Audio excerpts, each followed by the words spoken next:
For a lot of fans, Iron Man will always be the face of the MCU. Watching Tony Stark's journey all the way from the first Iron Man to Endgame was packed with thrills, chills, huge highs, and some pretty sad lows. But one thing fans have noticed is that while Tony often faced big failures and faulty designs in his Iron Man suits, he ended up fixing those issues the next time around. Today's video is all about Tony Stark's biggest suit failures and how those eventually were fixed in unique and creative ways. This is going to be a lot of fun. Let's get started.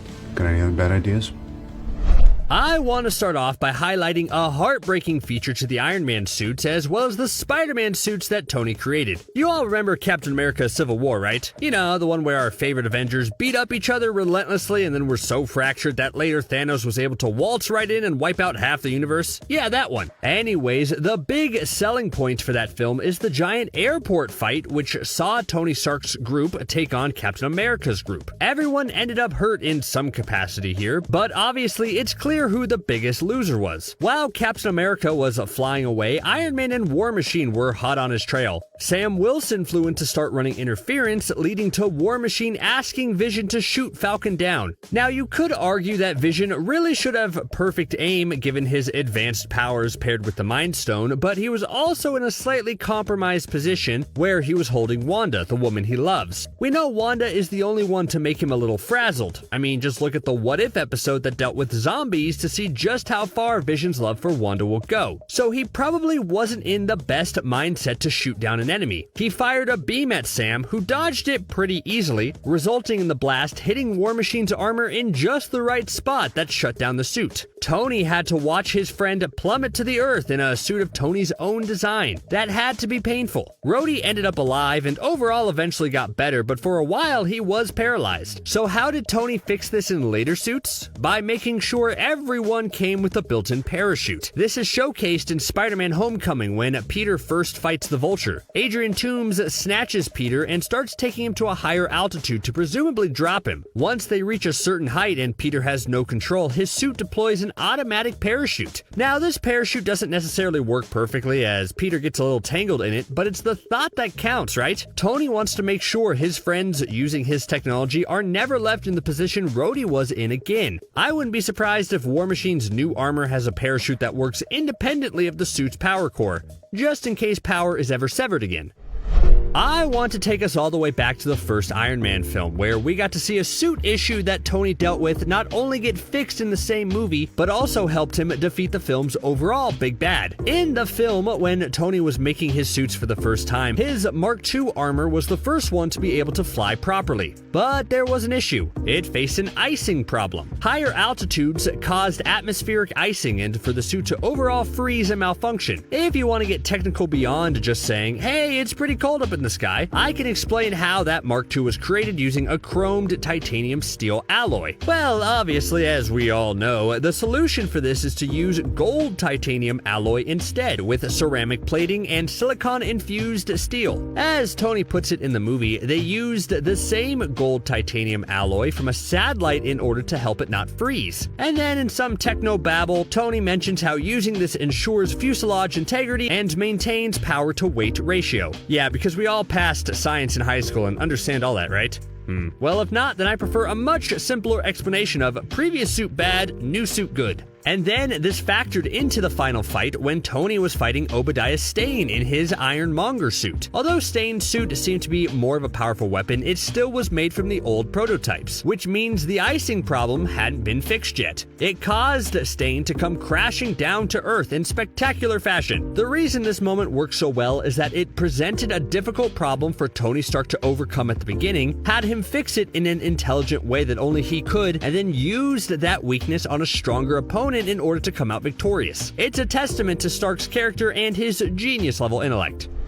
You think when Tony was making his early suits, he ever imagined just how epic his journey would be? Yes, he wanted to be a hero and help people thanks to his life-changing experience in the cave, but if you would have told him that he'd eventually be fighting in something called Infinity War for the fate of half the universe while being on the same team as a God of Thunder, a rampaging angry green monster, a talking raccoon, and a guy who could shrink himself down to the size of an ant, he'd probably call you delusional and then make a pop culture reference of some sort. But I think the MCU handled the transition from Earthbound around mini adventures to fighting for the sake of the universe rather well. All I'm saying is the next feature highlights just how big the universe got for Tony Stark. At the end of the Avengers, when aliens are attacking New York, the frightened World Security Council decided instead of letting the Avengers do their thing and save the day, that it would just be better to blow up New York instead. As Nick Fury would say, it was a stupid decision. And as much as Fury tried to blow the rocket out of the sky, he didn't succeed, meaning Tony Stark had to make a split-second decision. Earlier in the movie, Captain America called Tony out for never being the guy to make the sacrifice play and always finding some loophole out of it. Well, Tony proved him wrong here by taking the missile and guiding it through the wormhole to blow up all the aliens on the other side. Being in space caused Tony's suit to malfunction and caused Tony to black out, only barely making it back through to New York. During this oxygen-deprived situation,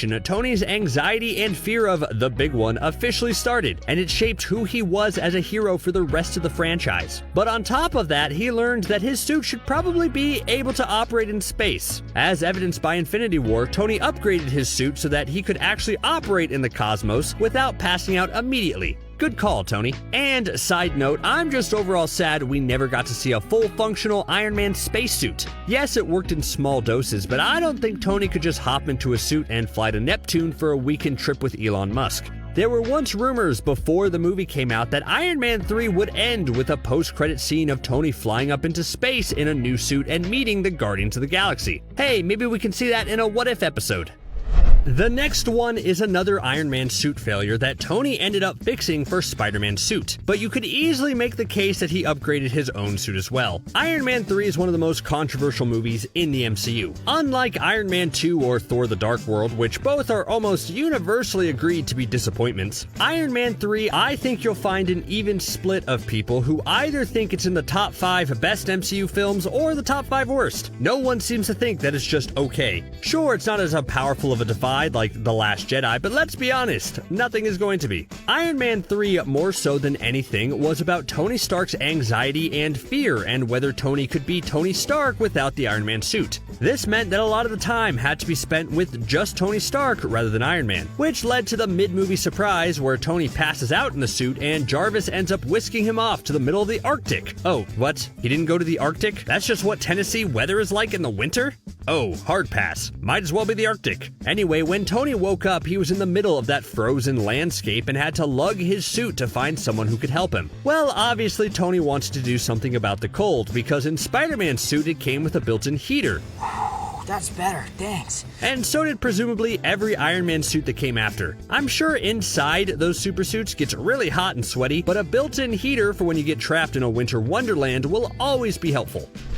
I know that I kinda harped on Iron Man 2 in the last one, and I stand by that it's a disappointing sequel, but I do find Tony's journey to find a new element to help save his life a sorta interesting plot development, and I think it works well enough to be included on this list. So when Tony first designed his Iron Man suit, he had a palladium-based reactor in his chest, and that was slowly poisoning him, especially given that using the suit was causing the poison to work faster. So definitely that counts as a failure, and then Tony had to go on his own journey to fix it. At that time, he was looking for a suitable replacement material for the reactor's core, but no known element was compatible. In a questionable plot point, Tony watched an old home video where Howard Stark hinted that there was a clue hidden in the Stark Expo model. Then Tony discovered that the buildings actually made up the atomic structure of a new element, which Tony then synthesized and used to create a brand new arc reactor. Like, sure, it does make sense since Howard was the one studying the Tesseract and wanted to keep his idea a secret for only Tony to work out, but I don't know, hiding the answer in a model of the Stark Expo? That seems a little needlessly complicated. But hey, Howard was a kooky guy.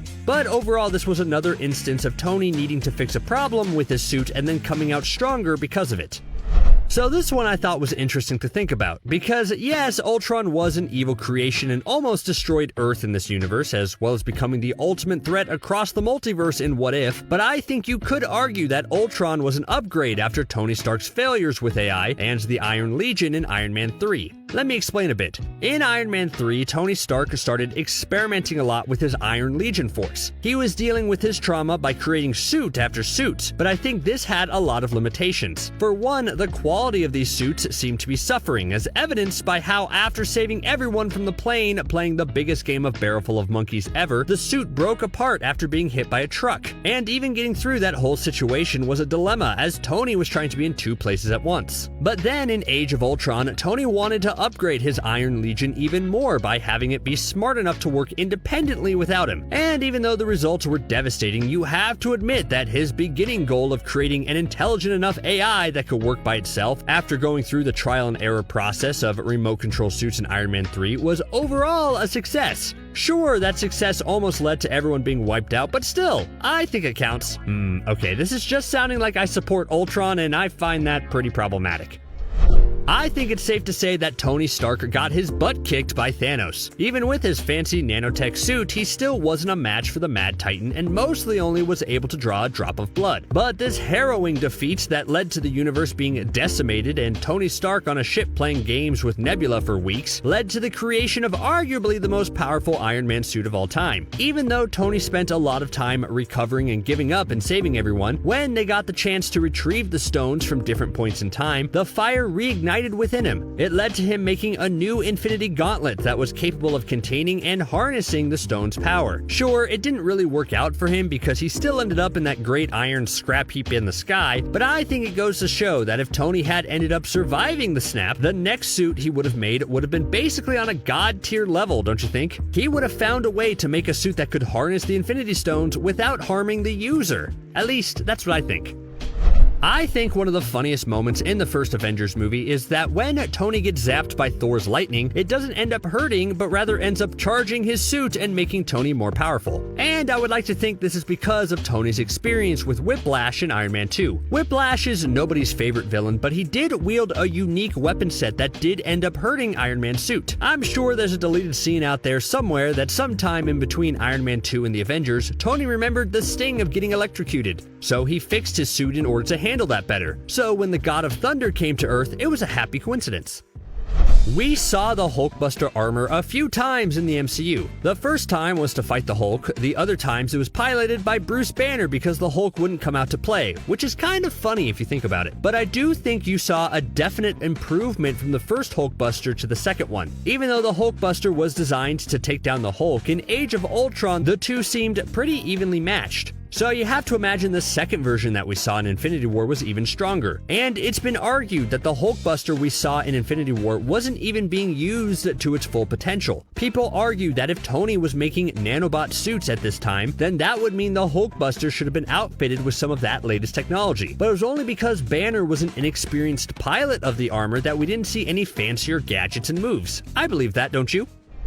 For one of the last entries, I want to go back to the beginning of Iron Man's career. In the first Iron Man, Tony was seriously struggling with taking the suit on and off again. There's even that very funny moment with Pepper when she walks into one of the armor removal scenes and he quips how that wasn't one of the worst things she's walked in on him doing. But taking the armor on and off again seemed like a bit of a pain in the first film, which is why the upgrade in the second movie is my favorite. One of his new suits in that sequel comes from a suitcase, and that suit-up scene is just a highlight of the film. It's definitely much easier than having robots painfully attach bits of armor to you. And sure, it might take a little bit for the suitcase armor to be complete, leaving Tony wide open to attack if his enemies are like me and freeze whenever Tony is suiting up, but it's worth it for such a cool hero moment. We'd see this skill get upgraded a lot in every passing movie, but I think the suitcase armor is the most clever use of getting the suit to Tony without it bleeding over to the realm of magic nanobots.